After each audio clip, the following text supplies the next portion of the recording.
నవ్వుకున్నారయ్యా. ఇదిగో వాళ్ళ కుటుంబం అంతే, వారంతే, ఆ మనిషి అంతే. నా అన్నవాడు, నా రక్త సంబంధికుడు నన్ను చూచి అవమానించాడయ్యా, నన్ను చూచి అవమానించిందయ్యా, నా స్థితిని చూచి నవ్వుకున్నారు ప్రభువా.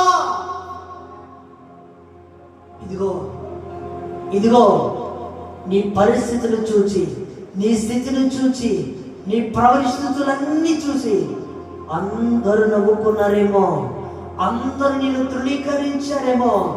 ఇదిగో నా ప్రభువు నీ పక్షమున నిలబడి ఇదిగో నీతో మాట్లాడుతున్నాడమ్మా. అందరూ నిన్ను తృణీకరించారేమో, అందరూ నిన్ను కాదనుకున్నారేమో. నేను నిన్ను కాదనుకోలేదమ్మా, నేను నిన్ను వద్దనుకోలేదమ్మా, నేను నిన్ను దూరపరుచుకోలేదయ్యా. నేను నీ పక్షమున నిలబడి ఉన్నాను.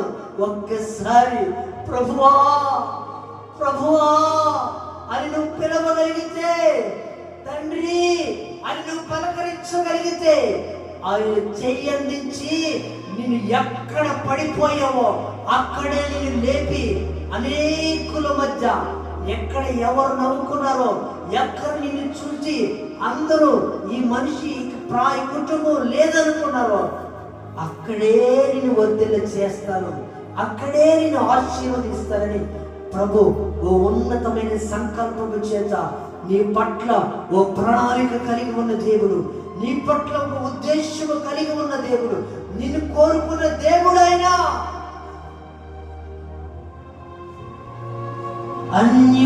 అన్యులేరను